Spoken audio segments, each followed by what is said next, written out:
Calls per month, I'm getting hundreds. We have over 150 dogs. How many can you take on? Maybe 10. When people call us, it's like, I'm so sorry, I can't help you right now. These dogs are getting put down. They'll dump them in the woods. They'll dump them at dog parks. Yeah. They'll put them down. We are dealing with a Corso crisis because, and what, let me set the stage for you.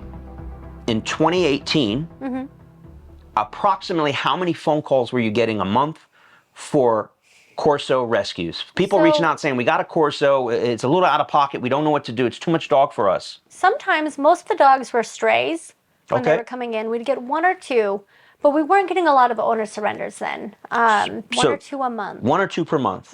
And now let's fast track to 2024 and all of 2023 when you reached out. Early 2023 is when we started talking. Absolutely. How many are you averaging calls per month, people surrendering their Corsos? Calls per month, I'm getting hundreds. For reference, we did 187 Cane Corso adoptions in 2023. We have over 150 dogs in-house. So that's one every other day. Yeah. And that's just the ones you're successfman, being able to adopt out. Yes. That is we have a some dogs, small percentage of the calls you're getting in. Yes. And man, of the calls you're getting, hundreds a month, how many can you take on average? Right now, we can probably take on maybe 10 adult dogs. Adult dogs seem to be our hardest and our longest residents right now. So if we can just run some numbers. Yeah. Just my rough math says 150, 200 calls a month. Let's just call it 200. And you can take on 10. Yeah. That means there's 140 to 190 Corsos that have nowhere where do they go? They don't go. And they don't because... I mean, we know where they go, unfortunately. Yeah. You know what I mean? That's just the real of it. We know what's going to happen to them. But we have to sit there and pick and choose. You know what I mean? We try to offer solutions as well. You know, so when people call us, it's like, I'm so sorry, I can't help you right now just because of the sheer number. We try to offer resources. Have you tried training? Have you tried a board and train? What have you done to help your dog get through this? Is there anything that you can do to help support your animal? So we try to bring up options. Have you called your breeder? You know, and most of the time it's, no, I got my dog off Craigslist. And then the breeder, we've lost his number. Craigslist Corso. Craigslist Corso is a big one. Or, oh, this guy's got champion lines. Well, who's the breeder? Oh, I don't know. Lost his number. I'm like, okay, well, yeah, and we can get into that too because here. I'm seeing the photos coming through. Yeah. Just the photos. I don't pretend to be a breed expert, but I've been looking at a lot of photos for a long time. Yeah. And I don't know what I'm looking at. This is a Corso? Some dogs are so unrecognizable, I'm not sure how they even recognized it because I have a hard time. Is that a Corso? I don't know. Yeah. Some are unrecognizable. And some more, I'm a big numbers guy, but about how many dogs do you have in your facility right now? 150. We started seeing such a steep rise in 2021. August 2021 was the first time I saw a litter of 5 puppies dumped. And that was very unusual for me. I was like, oh, not just getting one puppy, we're going to get a litter of 5? And they all had their ears done, and they were dumped at a dog park in, the Inland Empire. And, of course, we went and got them, but that was like the start of it. And then they kept rolling in. Puppies litter and adult after dogs? litter. What are you getting more of? Everything. Everything right now. All ages? Yeah, so we're getting everything. I mean, the thing is that we see puppies that are, 5, 6 weeks old. Okay, that's at least they're young enough where we can at least.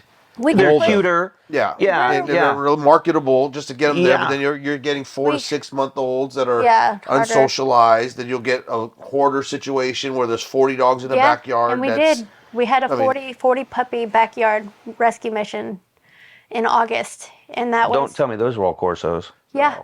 Oh, they're lilac Corsos. Lilac Corsos. Exactly. Seriously, we did a 40. We worked with 2 other organizations, and we rescued 40 puppies from one backyard. It was a really sad situation. A man's mother died, and she was breeding, and he was mentally handicapped, and he couldn't take care of them. There's only so many great fosters out there. Yeah. And it's just not keeping up with the influx. Yeah, exactly. Even if you got 10 great fosters a month, which is probably not achievable, they could maybe only take 2 dogs or 4 dogs. That's 40. That's not 200. They take one at a time. And when we're in that capacity, it's a lot of talking through, a lot of, there's a lot of conversations that need to be had. We're talking every single day with our fosters and making sure the dogs are okay. Oh, we're sick. We got to go to the vet. We got to do this. Any little thing goes wrong, the dog is going to the vet. We're sending those fosters like, oh, I went to Petco today. Here's the $800 bill. Yeah, we do have some people. You get.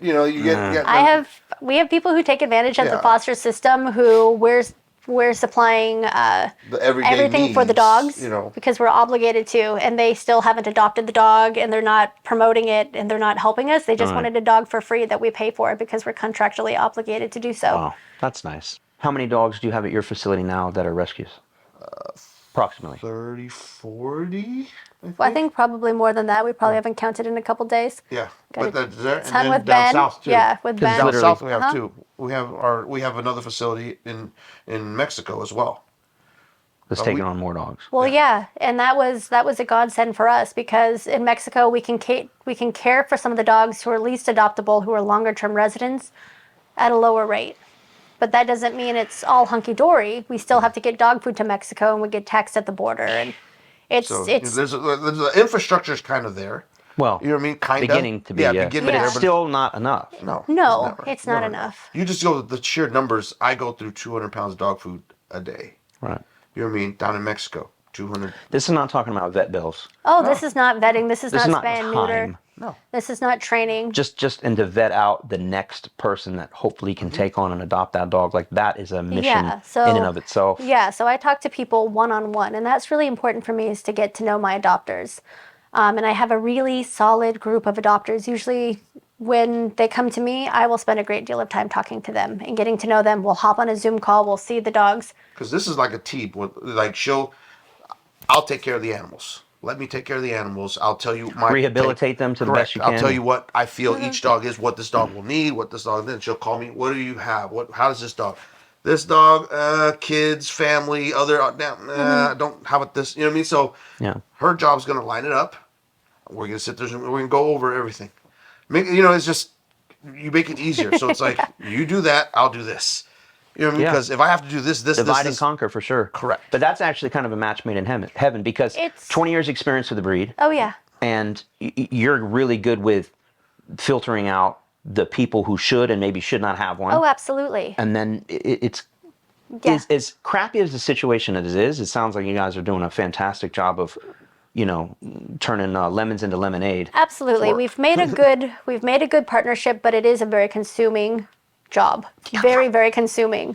It's all day, every day. We're talking about what the dogs need, where they can go. I won't call her and stress her out about the little stuff. That's don't right. You get it like that. Don't. And it's great.